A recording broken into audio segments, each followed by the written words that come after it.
allegiance to the flag of the United States of America and to the republic for which it stands, one nation, under God, indivisible, with liberty and justice for all. Our mayor is joining us video conference today, and so I'll be reading on behalf of him. So good to see Glenn. I just wanted to recovering. say thank you very much for running the meeting. I have, unfortunately, I've had a concussion. I've had double pneumonia and a heart attack, and I've been in the hospital for 11 days. So doctor's orders is keeping me at home right now, but I'm going to physical therapy 4 times a week, so I should be getting better in the next couple of weeks. So thanks for doing that, Adam. Appreciate it. Looking forward to having you back, Glenn. I'm looking forward to being back, let me tell you. Item C will have a proclamation proclaiming April 2021 as World Autism Awareness Month in the city of Moore. And I'm going to read the proclamation here. Whereas autism affects an estimated 1 in 54 children and 1 in 45 adults, and is a complex disorder that affects each person differently, resulting in unique strengths and challenges. And whereas autism can cause challenges with verbal and nonverbal communication, social interaction, and repetitive behaviors that can affect anyone, regardless of age, race, ethnicity, gender, or socioeconomic background. And whereas autism is often accompanied by medical conditions that impact quality of life, and whereas a comprehensive collaborative approach will help to advance research providing a better understanding of the many forms of autism while strengthening advocacy efforts and ensuring access to services and resources throughout the lifespan, and whereas early diagnosis and intervention tailored to individual needs can have a lifelong benefit, easing the transition to adulthood and fostering great independence, and whereas each person and family affected by autism should have access to reliable information, supports, and opportunities to live up to their greatest potential. And now, therefore, Glenn Lewis, Mayor of City of Moore, hereby proclaim the month of April 2021 as World Autism Awareness Month. So thank you guys very much. Is there someone here to...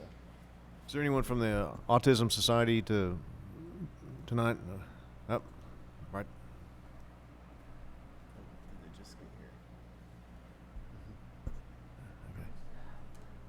Yes. We've just now read the proclamation. So if you'd like to come up and receive it, please.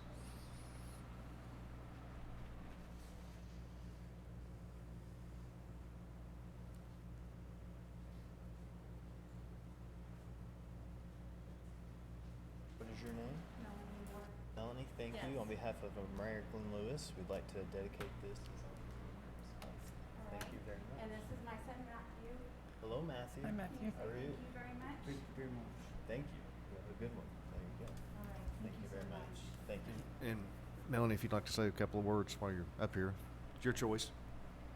Hi, I'm Melanie Moore. I'm on the board of Oklahoma Foundation of Oklahoma, and this is my son Matthew. He's 23 years old, and we've lived in Moore his whole entire life. He grew up. He went to Moore Public Schools since he was 3 years old and just graduated last year. So we are so thrilled that Moore is a pioneer, and your chief of police just started the SED program. It's amazing with the advocacy and much needed progress that's being made, and I'm just so thankful to live in this city. So thank you so much.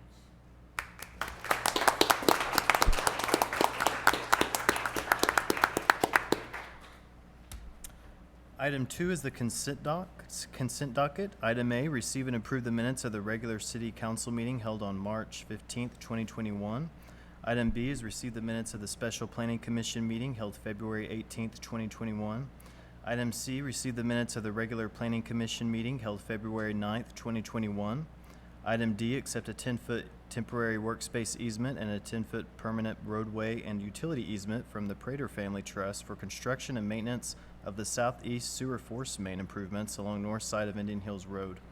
Item E, approve revised job description for senior accountant in the finance department and approve placement and pay grade 111 of the city's salary table. Item F, approve revised job description for payroll clerk and finance department with a change in job title to payroll administrative specialist, and approve placement in pay grade 109 of the city's salary table. Item G, approve and ratify claims and expenditures for fiscal year 2020 to 2021 in the amount of $2,462,819.78. Motion to approve. Second. We have a motion and a second. Can you call for the vote, please? Jason Blair, Yes. Melissa Hunt, Yes. Glenn Lewis, Yes. Louis Williams, Yes. Danielle McKenzie, Yes. Adam Webb. Yes. Item 3, consider rezoning application number RZ-1006 located in the northeast quadrant of Section 11, Township 10 North, Range 3 West, being south of Northeast 27th and east of Pole Road, from C5 Automotive to Commercial Recreation District to I-1 Light Industrial District, and approve ordinance number 96221, application by HES Properties. Mr. Secretary and Council, rezoning application number 1006. The site is located at 2212 North Pole Road. That is just south of 27th Street on Pole Road. The applicant desires to increase the leasing opportunities that he has for his existing building, and he is requesting to rezone the property from C5 to I-1.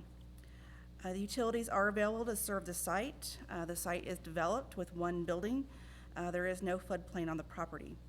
The comprehensive plan shows the site to be light industrial.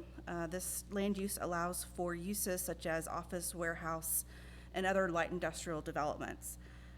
Because the application does not seek to redevelop the area but occupy an existing building in an existing heavy commercial area, this application is in compliance with the intent of the Envision More 2040 plan.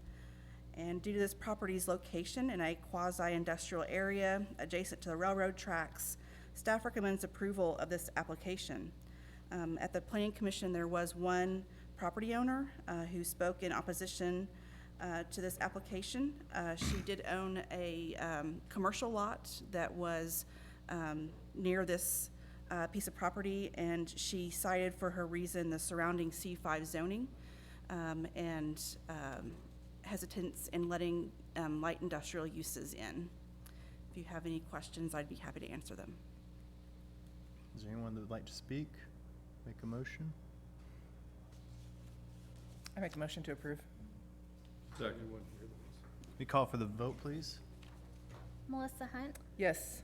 Glenn Lewis, Yes. Louis Williams, Yes. Danielle McKenzie, Yes. Jason Blair, Yes. Adam Webb. Yes. Item 4, consider the final plat of the Waters Phase 5 located in the southeast half of Section 1, Township North, Range 3 West, being north of Northeast 27th Street and east of Eastern Avenue. Application by Premium Land LLC, Tabor LeBlanc. This application is located east of Northeastern Avenue and north of Northeast 27th Street. It is currently zoned R1, single-family development, or single-family residential. The final plat is for 58 single-family lots on 19.72 acres. That's a dwelling unit of approximately 3 dwelling units per acre. This is the last phase of the Waters addition. Access is provided by existing streets within the neighborhood. Public water and sewer will be extended through the site. And there is a need for a secondary tie-in for a dual source system at Northridge addition to the east, and the engineer has agreed to make that tie-in. We are currently reviewing those engineering plans. Comprehensive plan shows this location to be urban residential. Because the densities are approximately 3 lots per acre and there is an inclusion of open space and amenities in the neighborhood, staff believes that this application is in conformance with the plan, and staff recommends approval of this application. No one has signed up to speak. Would anybody like to speak? Do we have a motion? Make a motion, we approve. Second. We have a motion and a second. Will you call for the vote, please? Glenn Lewis, Yes. Louis Williams, Yes. Danielle McKenzie, Yes. Jason Blair, Yes. Melissa Hunt, Yes.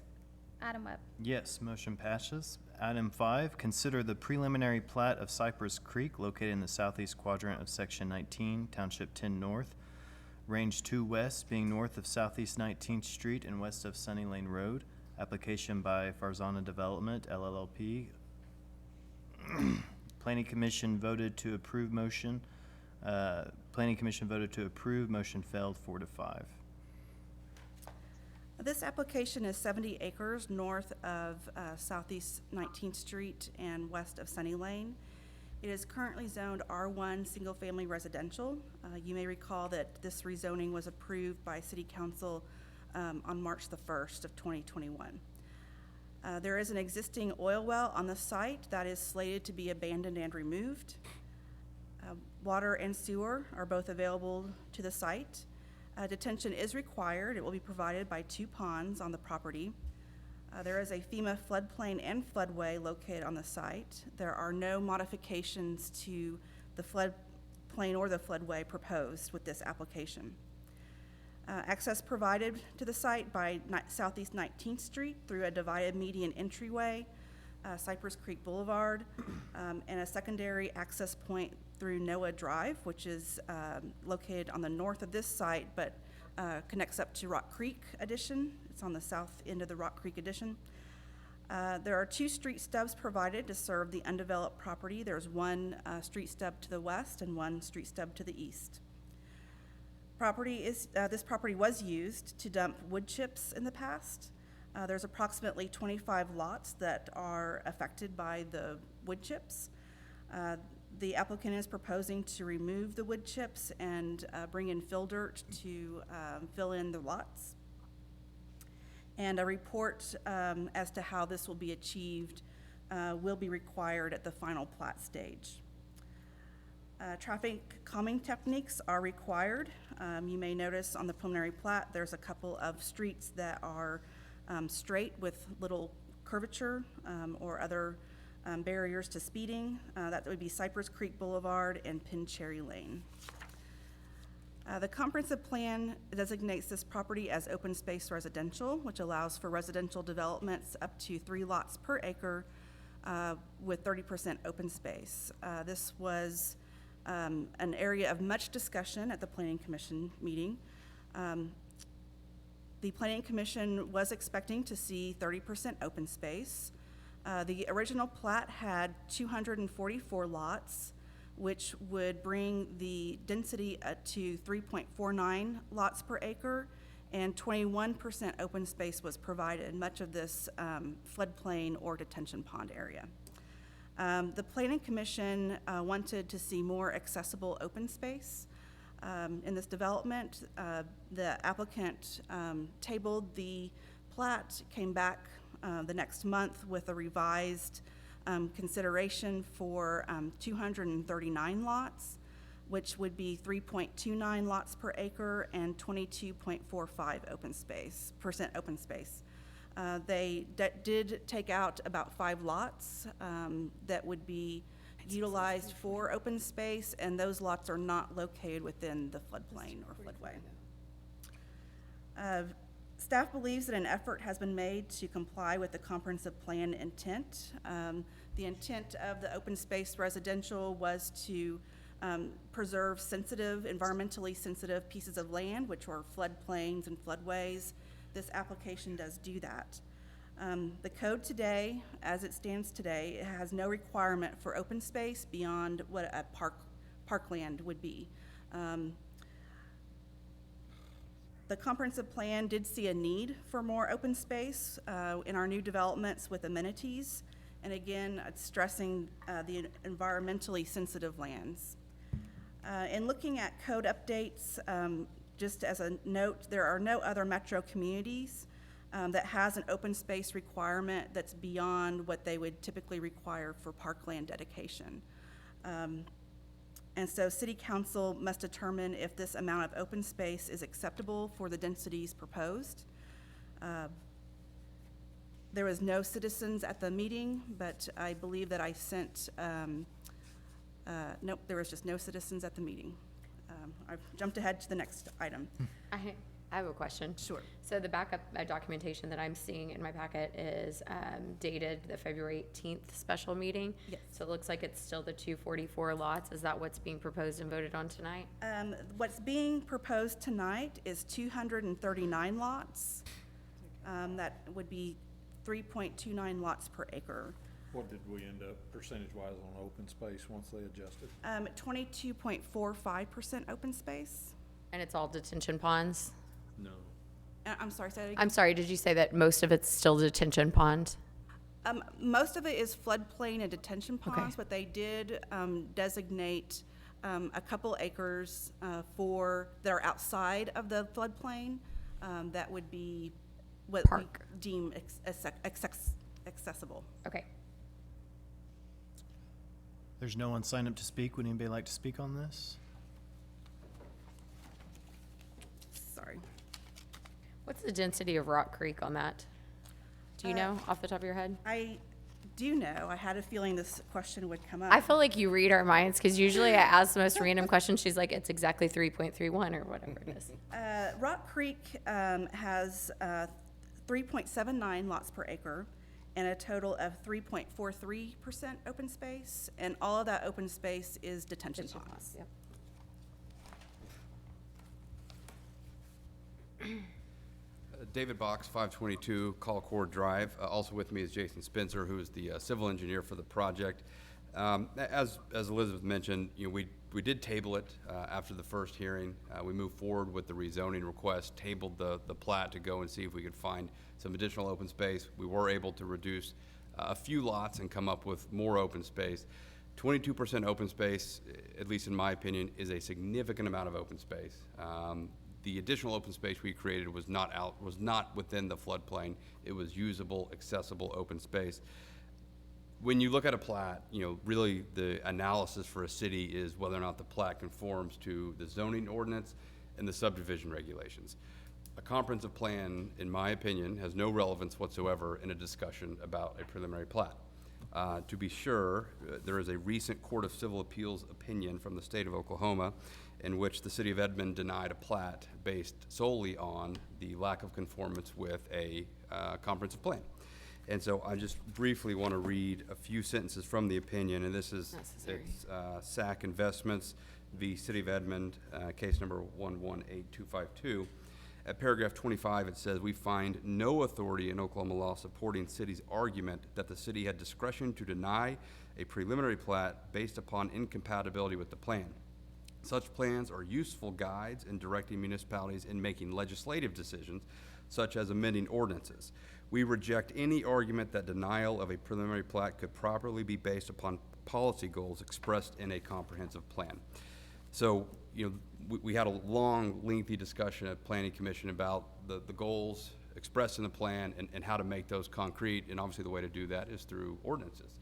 But short of ordinances, in a plat, the answer is if it conforms to the subdivision regulations and the ordinances, I believe it must be approved. And here, we meet and exceed all ordinances. So we would ask for your approval and be happy to answer any questions.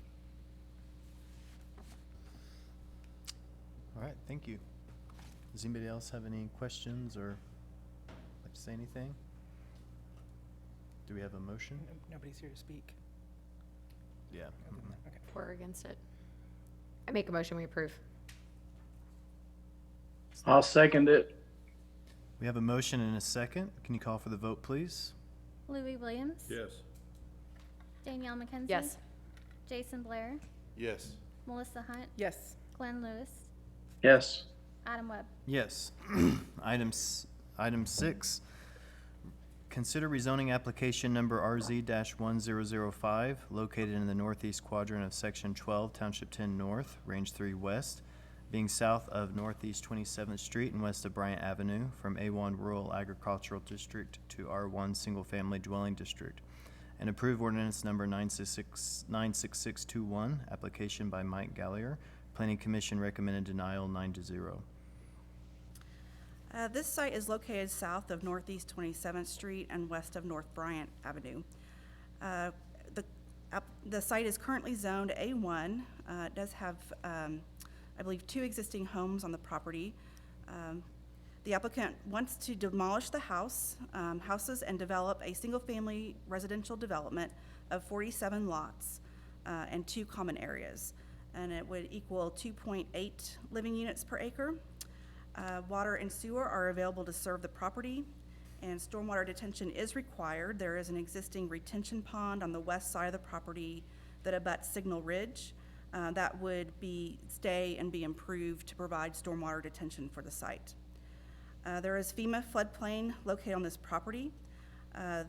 If approved, the applicant would be required to complete a flood study to establish the limits of the floodplain, and it's currently estimated that 34% of the floodplain would be modified to accommodate the development. Access is provided by Northeast 27th Street. It is planned for private streets being a gated community. The secondary emergency access point is required due to the number of the lots with one entryway, and that emergency access site would be an easement between lots 11 and 12 on the plat. The developer is requesting a variance to the front building line setback from 25 feet as set out in the city code to 20 feet. We have approved a 20-foot front building line in some additions, primarily the one I can think of is Brickstone Villa, which is near the site. Normally, staff does recommend against a 20-foot building line because parked cars can block the sidewalk. However, because this addition is proposed to be gated, the city council can determine if that setback is appropriate. Staff has a couple of concerns with the layout. Lot 46 may not have adequate width for a house and meet the required rear yard setback. This will be reviewed in more detail with the final plat. And the eastern boundary has a 30-foot strip of land that is vacant. It was originally used for access to the radio towers to the south. Whenever Sienna Ridge was developed, this was abandoned by the radio towers. They now use an existing street stub within Sienna Ridge to access their facilities. But this access is still covered under an existing access easement that is filed at county. So the radio towers would have to actually release that easement should it be used for anything else. This is some of a concern because it does create some dead space between the two neighborhoods of this proposed addition and Sienna Ridge. However, we've heard from some of the neighbors in Sienna Ridge and they tend to like the separation between the two neighborhoods. The Envision More 2040 plan calls for this site to be urban residential, and that allows densities of up to 7 units per acre. The site does include large areas of open space. It has 26% of open space. Our comp plan recommends 10%, so they're well above that. And the applicant has discussed putting in walking trails and a clubhouse. The site is shown on Greenway Trails map, eventually connecting to Buck Thomas Park with a multi-use trail, and a pedestrian easement will be required for future trail construction, and that will be determined at the final plat as to exactly where that easement will be. The application meets the density and open space recommendations, and staff does believe it is in compliance with the comprehensive plan. And because this property is located between two R1 single-family residential additions, and is shown as urban density residential on the comprehensive plan, staff recommends approval of both the rezoning application and the preliminary plat.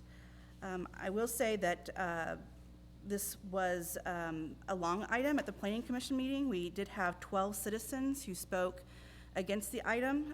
Their concerns were listed as concerns about the loss of the wildlife, an environmentally sensitive area. I believe that we typed out the rough draft of the minutes, sent them to you, and there's also a petition that's circulated that I made available. The two items that the city can speak to are the water pressure and service issues that were brought up. We do know that there are some water line issues in this area with the water service being cut off periodically or low water pressure. This is something that Mr. Pistol with Veolia is working on, like physically working on right now to repair those lines and make a better connection. So we believe that that problem will be solved once that work is done. And the second concern that was brought up that the city has some interest in is the drainage. It is true that this is a major drainage channel. It drains from the north going south. What we can assure you is that all of the drainage requirements would be met whenever the applicant submits for his construction plans to do the development. There is currently the 27th Street is a low in that area as the water crosses 27th Street. That is a low area that does hold water in big rains. This development is not anticipated to affect that for positive or negative. That is a problem with undersized infrastructure that the city would have to look at some point in the future. If you have any questions, I'd be happy to answer them. And correct me if I'm wrong, but would the final plat, assuming that the new drainage requirements are put in place, the final plat would have to meet the new drainage requirements? Is that true? That is that is what we would ask for. Okay. Ultimately, that's up to the council to decide. Right. Yeah. Okay. And I know with the waters, when we approved that development, there was some concern about drainage, and we asked the city to have Meshach and Associates look at the final plans. Could that be a possibility here as well? Absolutely, yes, yes. And just to clarify, because I know Melissa and I had chatted a little bit about this earlier, the new drainage requirements are more strict than our current drainage requirements, just to clarify for everyone. Yes. Yes. Yes. Okay, we have, any more questions for Elizabeth? We have one person signed up to speak. Casey Beach, would you like to come up and speak? Please state your name and address. My name is Casey Beach. I live at 2717 Ethan Lane. And I'd like to bring up why I think the city of Moore should vote no to the rezoning and development of this land and consider buying it from Mr. Gallier. If this housing addition is built, a road widening will have to happen, which is a huge taxpayer cost.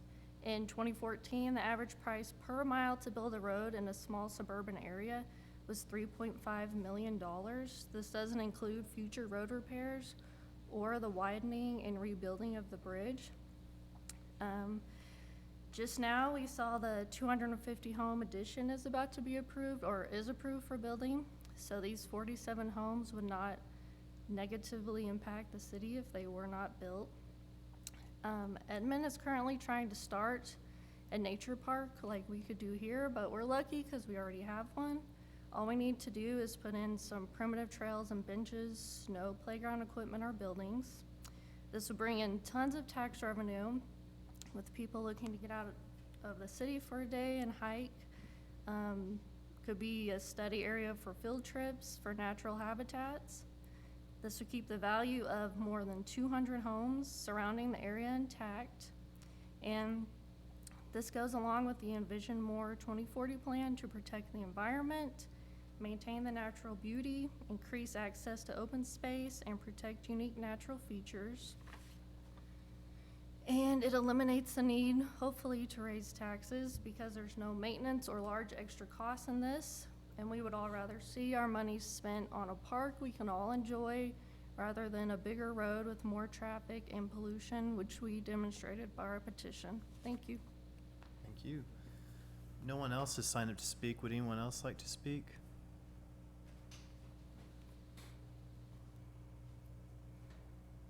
Please just state your name and address.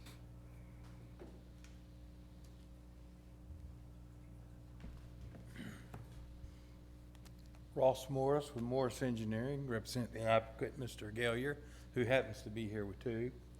We appreciate the opportunity to come bring this to you. As far as, I don't want to have a big presentation or anything, but as far as the drainage, it is what's called an unnumbered A zone, which basically FEMA says they think there's a drainage floodplain, but it's not defined. So we'll be defining that per the regulations, the new requirements, and putting in a detention pond for our facilities. I think most of the comments at the Planning Commission were the not in your backyard kind. And so, I mean, anyway, if you have any questions, I'd be happy to answer them. anyone have any questions? Thank you very much. Thank you. Anybody else like to speak? So what's the planned square footage on these homes? Range? I think they're gonna range between 1,800 and 2,300 square feet. Okay. And we're close to half an acre per home? How much land comes out, what does the per acre mix change to when you take out open space and stuff, Elizabeth? Is it more down close to a third of an acre, or? I actually don't know the answer to that. Okay. I mean, cause all that takes in the open space, that 2 point whatever number. Okay. Anyone else? We'll one more thing on, get me talking now. On the adjacent 30-foot strip that was referred to, that's not owned by my client. It's owned by the previous developer of Sienna Ridge. It's just a 30-foot piece, basically a buffer between our development and Sienna Ridge on the east. As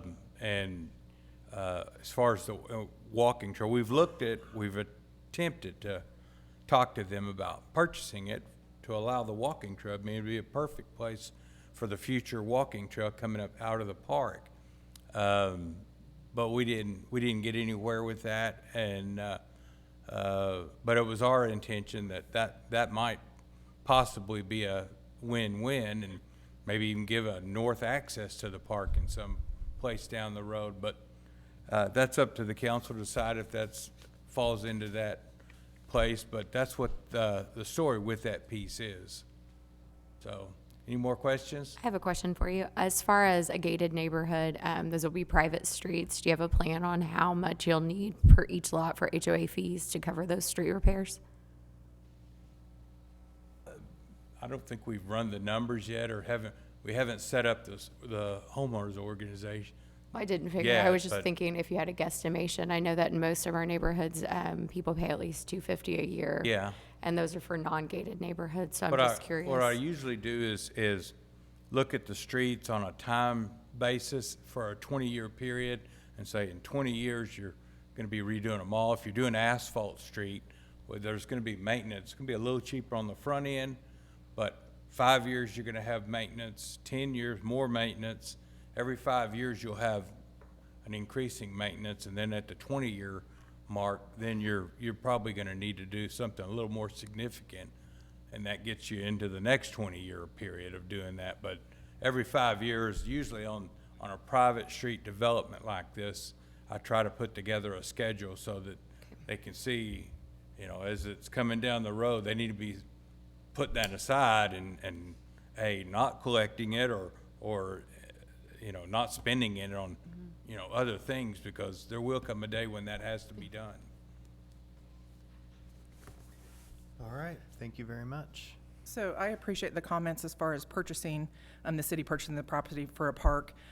We have, that the same thing happened when Broadmoor Golf Course, we denied Broadmoor Golf Course, and we learned in that situation, when you're putting a residential home next to a residential home, there's really not any legal reason not to approve the rezoning. And obviously the city cannot purchase the property every time, there's open space that we'd prefer to remain open space. That's up to the private citizens. If you want it to, remain in the way you want it to remain is for you to purchase it. And I feel like if we can have Mishek and Associates look over the drainage, and assuming that the new drainage requirements pass, that it'll be redeveloped under those guidelines, that therefore I make a motion to approve.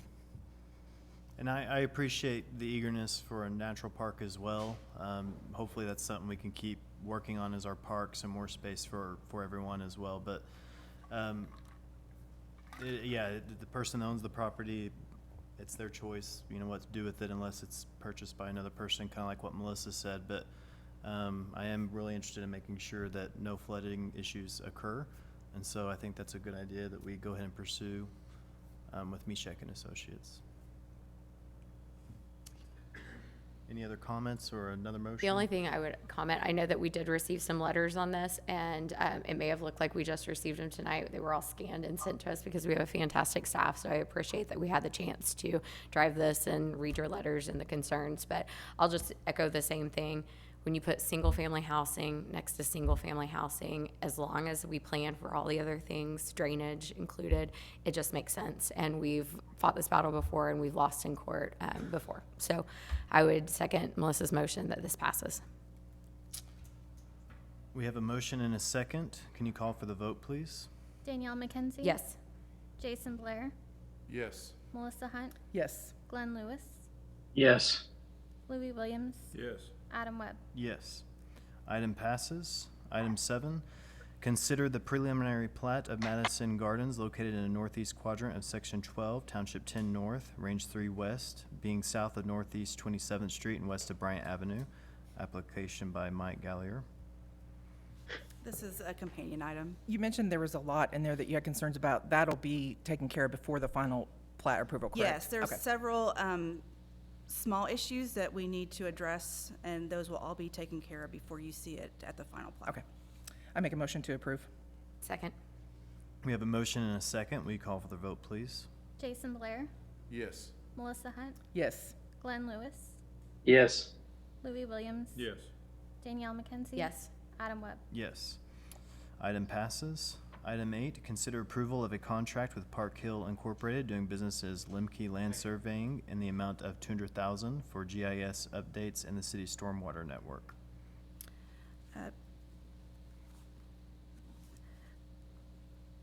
Mr. Secretary and Council, this item is a budgeted item.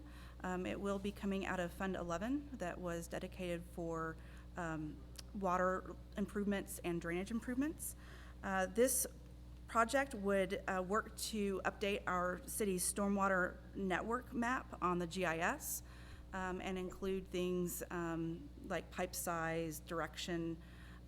We already have a fair amount on the GIS that we were able to get with through as-built digitization, but we have a lot of old storm sewer systems that we don't have as-bills for. So this price includes what we call the mysteries. And it truly is a survey crew going out and just doing the hands-on in the field work, which is why it is more pricey than what we would like to see. But it is what it takes to complete this project. It is a requirement of the city's stormwater management plan and the Lake Thunderbird TMDL. If you have any questions, I would be happy to answer them. And for the council's benefit, Fund 11 is the 1/8 of a cent sales tax. Okay. Make a How motion. we long do you approve. Oh. expect this project to take? No more than 12 months, probably less. Okay. But Well, again, well, they're this infor- mysteries. Will this information be available to the developers and builders and the plumbers? Yes, that is one thing that we do. This is available, it's not to the general public, you do have to call the office and ask for it, but we will Right. give you access to our system. Okay, great. I'll make a motion to approve. I'll second it. We have a motion and a second. Will you call for the vote, please? Melissa Hunt? Yes. Glenn Lewis? Yes. Danielle McKenzie? Yes. Jason Blair? Yes. Louis Williams? Yes. Adam Webb? Yes. Item passes. Item 9, consider approval of a services and materials proposal in the amount of $113,836.04 with Spark Natural Gas to temporarily move the compressed natural gas fueling equipment while the city undergoes upgrades to the Public Works facility. Mr. Secretary and Council, as you indicated, we are getting very close to where we're finalizing plans for the Public Works facility that is funded by the 1/4 cent sales tax. One of the things that we do have to do during this process is we do have to relocate on a temporary basis the CNG facility for our 14 garbage trucks. And in order to do that, we received a proposal from Spark, who actually constructed the original.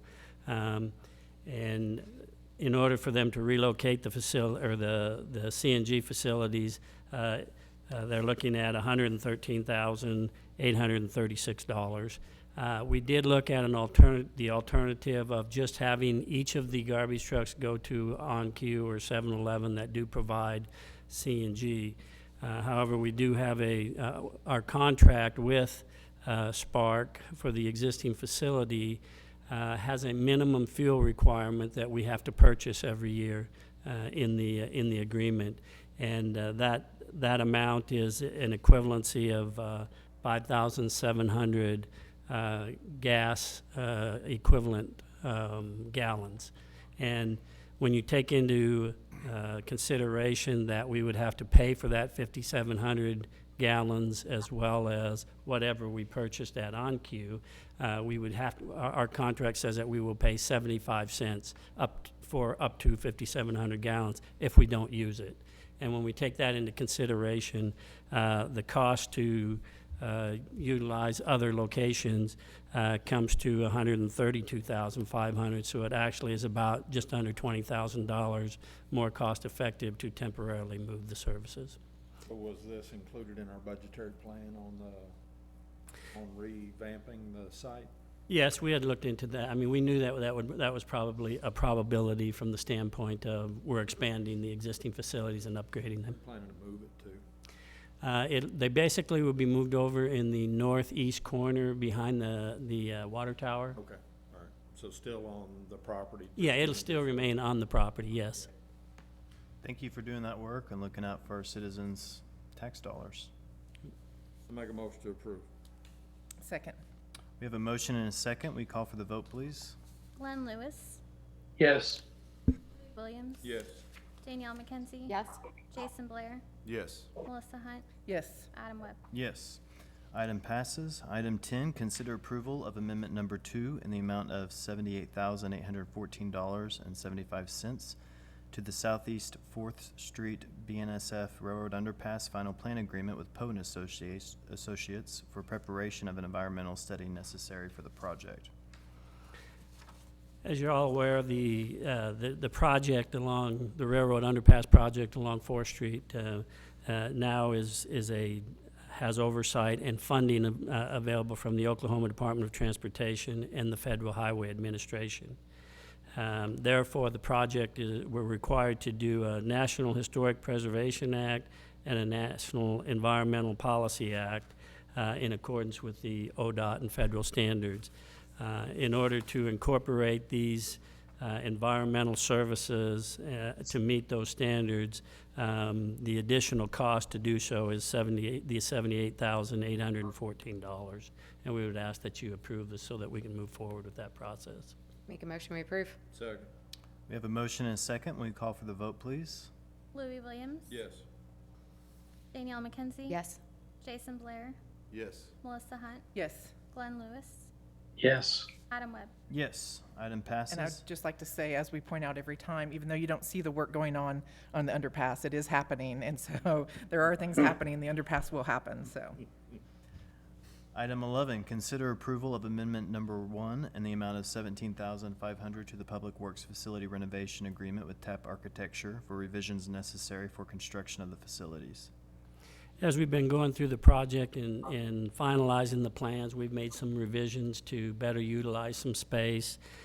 We've added some overhead crane facilities in the street portion of the facility, some overhead storage areas in each of the building and maintenance, the fleet maintenance, and street and drainage area. And the addition of these additional storage and some of these improvements have caused us to, make some minor adjustments to the plans, to the civil plans, the structural plans, and also the architectural plans themselves, as well as the mechanical. And the total cost for those revisions for them to design those are $17,500, and we would ask that you allow us to move forward with those revisions. Make a motion, we approve. Second. We have a motion and a second. Will you call for the vote, please? Danielle McKenzie. Yes. Jason Blair. Yes. Melissa Hunt. Yes. Lewis. Yes. Louis Williams. Yes. Adam Webb. Yes. Item passes. Item 12, consider approval of a contract with a budget amount of $49,500 pursuant to written quotes with ARC Pyrotechnics for the city's annual 4th of July fireworks show. Secretary and Council, we're requesting an approval of the contract for the annual 4th of July celebration in the Heartland. 3 vendors submitted their firework packages for the budgeted amount of $49,500, and out of the 3 vendors submitting their product, ARC Pyrotechnics was the best value for the money.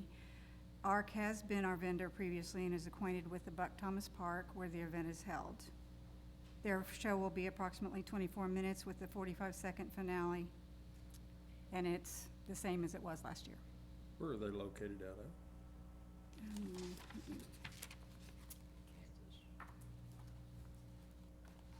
The information is in the, You can tell me afterwards. I want to say Edmond. Okay. yeah, I want to say Edmond too. Yeah, I Yeah. think. And just, that's just curiosity question, so. Do we have a motion? Motion to approve. Second. We have a motion and a second. We call for the vote, please. Jason Blair. Yes. Melissa Hunt. Yes. Glenn Lewis. Yes. Louis Williams. Yes. Danielle McKenzie. Yes. Adam Webb. Yes, item passes.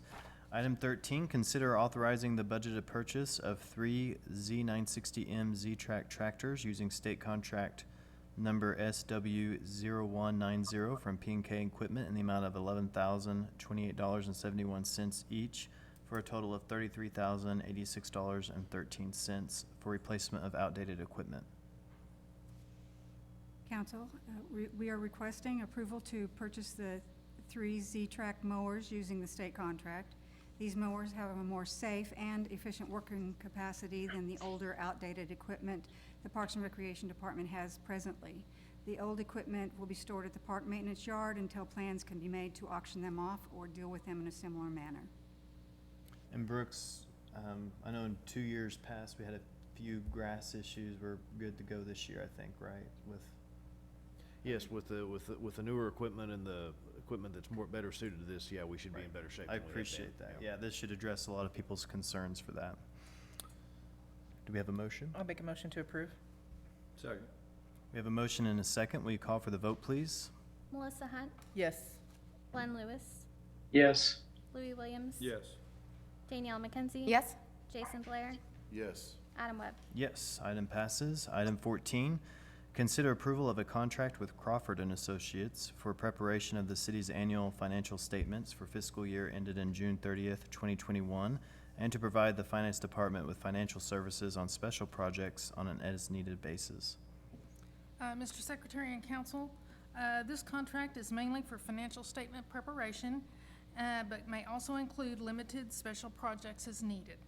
The costs for these services are estimated at $50,000. I'd be glad to answer any questions you might have.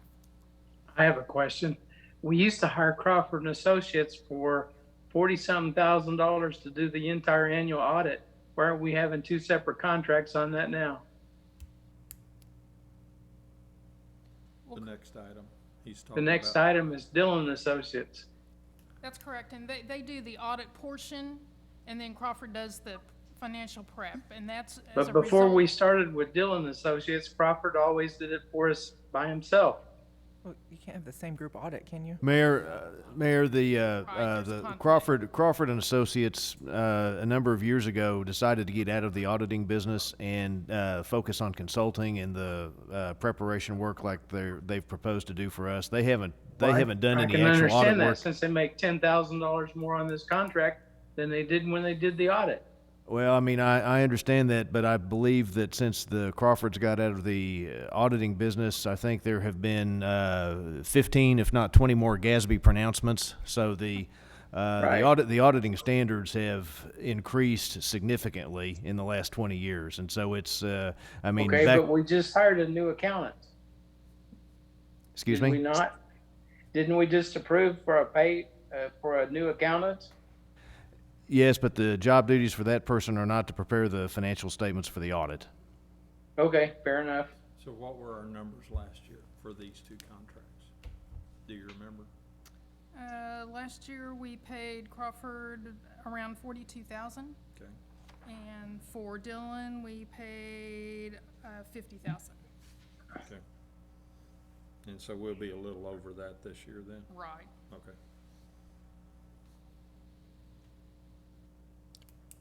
Do we have Make a motion, we approve. Second. We have a motion and a second. Will you call for the vote, please? Glenn Lewis, Yes. Louis Williams, Yes. Danielle McKenzie, Yes. Jason Blair, Yes. Melissa Hunt, Yes. Adam Webb. Yes. Item passes. Item 15, consider approval of a contract with Dillon and Associates for auditing services for the fiscal year ending June 30th of 2021. Mr. Secretary and Council, this contract is for auditing services for fiscal year '21. They also will file the annual survey of cities and town financials with the state auditor, and they prepare our sinking fund estimate of needs report for the Cleveland County Excise Board. The cost of these services are estimated at $56,500. Be glad to answer any questions you might have. Make a motion, we approve. Second. We have a motion and a second. Will you call for the vote, please? Louis Williams, Yes. Danielle McKenzie, Yes. Jason Blair, Yes. Melissa Hunt, Yes. Glenn Lewis, Yes. Adam Webb. Yes. Item passes. Item 16, consider authorizing the purchase of a 33 kg VW Broom Bear mechanical sweeper using state contract number SW091 from J&R Equipment LLC, Elgin Sweepers, in the amount of $315,000 using CARES Act funds. Mr. Secretary and Council, the street sweeper that we have now needs to be repaired frequently and is very unreliable, and this is one of the things that I've tried to get in the budget for the last couple of years, and if you remember, it was actually an item on the bond issue in 2018 to be able to purchase two of them. We're at the point now to where we just really need to get one, so recommend approval. Motion we approve. Second. We I have a motion- question. I have a question for the attorneys. Can we spend the money, the CARES Act funds on this? I think that is a qualified expense, and it's probably been checked out to make sure that it fits. Okay, I just have to ask that question. Thanks.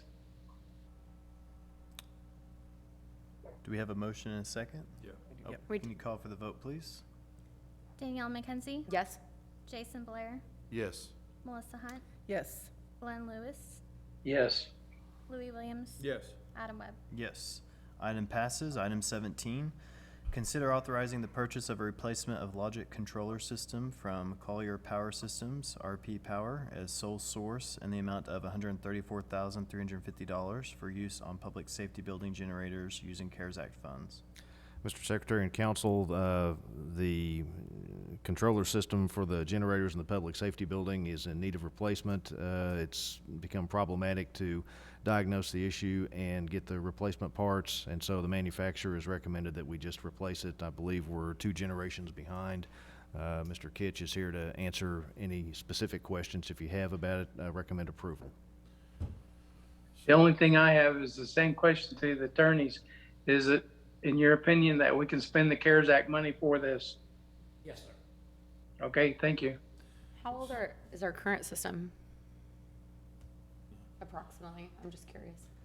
It's installed in 2013. When after the tornado. So would we be better off to budget money annually to handle this? Or are we better off in the long run just to pay the lump sum at one time later on?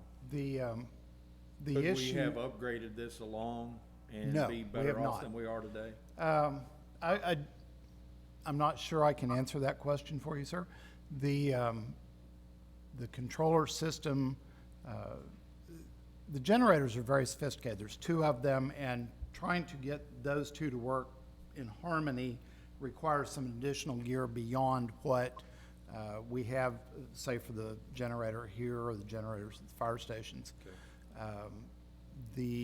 One of the biggest issues with them is that the logic controller system for that operates on Windows 7 as an operating system, and of course that's no longer supported by Microsoft, and therefore the controller is no longer supported by the manufacturer of the controller equipment. So this is really a one-time deal. We'll probably have to do it again sometime, down the 7 road. years Down the road, road, 8 obviously. years Yes. down the road. So 8 years is what we should expect on a lifetime for a generator, or is this because of the software upgrade issues? This does not replace the generators, the engines and the electricity making. It's just the That makes more sense. In their world, it's the parallel. Oh, nope, and that switch makes gear. way more sense to me. Yeah. Okay, thank you. Motion to approve? Second. We have a motion and a second. We call for the vote, please? Jason Blair, Yes. Melissa Hunt, Yes. Glenn Lewis, Yes. Louis Williams, Yes. Danielle McKenzie. Yes. Adam Webb. Yes, item passes. We'll recess the city council meeting and convene the Moore Public Works Authority meeting. Item 18 is the consent docket. Item A, receive and approve the minutes of the regular Moore Public Works Authority meeting held March 15th, 2021. Item B, approve and ratify claims and expenditures for fiscal year 2020 to 2021 in the amount of $1,184,846.06. Motion to approve. Second. We have a motion and a second. We call for the vote, please? Melissa Hunt, Yes. Glenn Lewis, Yes. Louis Williams, Yes. Danielle McKenzie. Yes. Jason Blair, Yes. Adam Webb. Yes. Item passes. Item 19, consider awarding bid number 2021-009 for construction of the sanitary sewer relocations for the Little River Bridge replacement on State Highway 37, Southwest 4th Street, east of Janeway Avenue to Matthews Trenching as the lowest and most responsible bidder in the amount of $429,480 and approve contract for the same. Vice Chairman and trustees, this is a requirement to relocate the sewer line so that ODOT can build their bridge on Highway 37 and or 4th Street in the city of Moore, just east of Janeway. This particular project, we did receive 4 bids for a relocation of the sewer line. As we indicated, the best responsible bidder was in the amount of $429,480 by Matthews Construction Contractors. We did receive a lower bid by a contractor. However, he later submitted a letter asking that his bid, he could withdraw his bid because he had several inconsistencies in his unit prices and so forth, and so we did allow him to withdraw his bid. With that, the funding source for this is the MPWA. However, we will be reimbursed by the state about 99.2% of that. So our share is going to be about $4,500, somewhere in that neighborhood. So Okay. And this still keeps everything within budget on that project? yes. Okay. Yeah. Motion to approve? Second. We have a motion and a second. We call for the vote, please? Glenn Lewis, Yes. Louis Williams. Yes. Danielle McKenzie. Yes. Jason Blair, Yes. Melissa Hunt, Yes. Adam Webb. Yes. We'll recess the Moore Public Works Authority meeting and convene the Moore Risk Management meeting. Item 20 is the consent docket. Item A, receive and approve the minutes of the regular Moore Risk Management meeting held March 15th, 2021. Item B, approve and ratify claims and expenditures for fiscal year 2020 to 2021 in the amount of $427,847.05. Motion to approve. Second. We have a motion and a second. We call for the vote, please? Louis Williams. Yes. Danielle McKenzie. Yes. Jason Blair, Yes. Melissa Hunt, Yes. Glenn Lewis, Yes. Adam Webb. Yes. We'll recess the Moore Risk Management meeting and reconvene the City Council meeting. Item 21 is new business. Item A, citizens forum for items not on the agenda. Would anyone like to speak? Item B, items from City Council and trustees. I would like to say thank you again to Adam, and well, Mark's not there, but I'd like to say thank you for Mark because he's done an outstanding job while I've been down, and thanks to all the council members. I appreciate all the work that you do and all the stuff that you have to take from all the citizens. And it's, when you're sitting back on a video conference, it's actually easier to see. So I do appreciate you, and I want to say thank you. That's it. Well, thank you, Glenn. We appreciate you and look forward to having you back as well. Well, thanks. Item C, items from the city trust manager. Yes, Mr. Secretary and Council, before I give a couple of my comments, I would like to give Elizabeth Whiteman and Brian Miller a minute just for a brief update on the home-based businesses that was brought to the council's attention at the last meeting.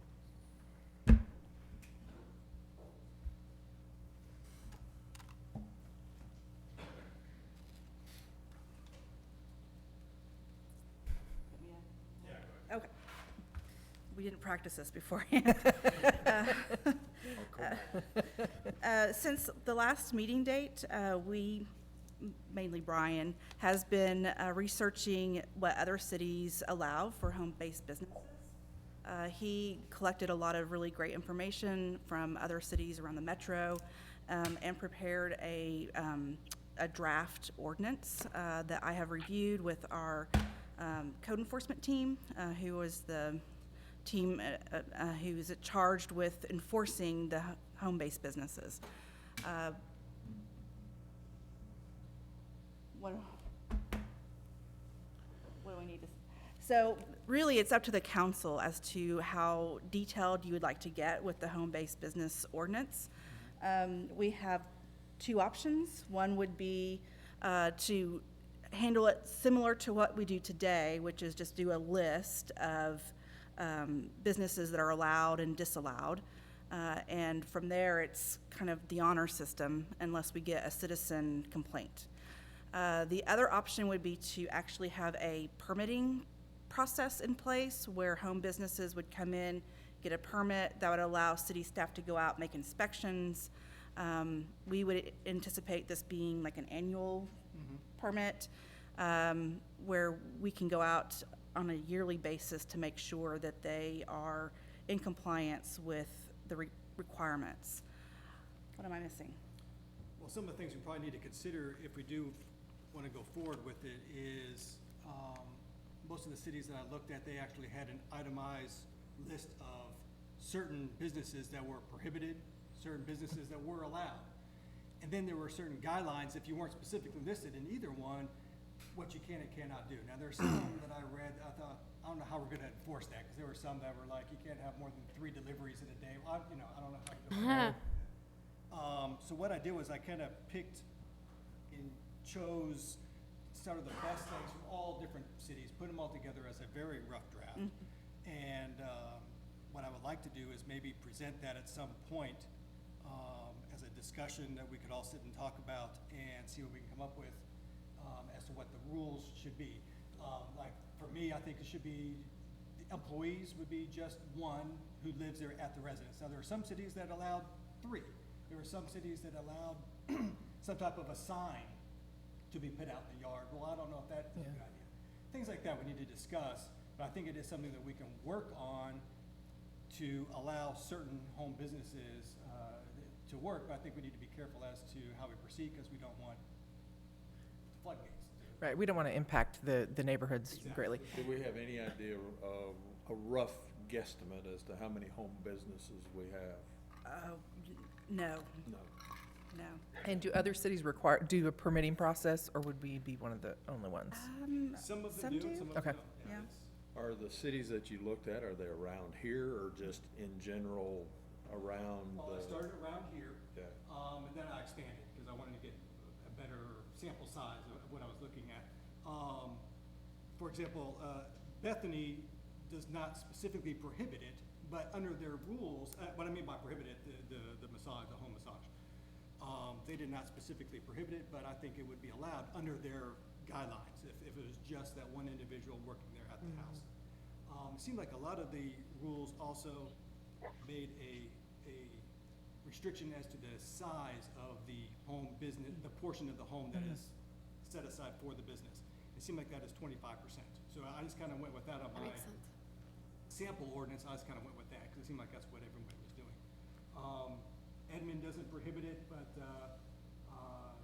there their only prohibition really was on barber shops, couldn't have more than one chair.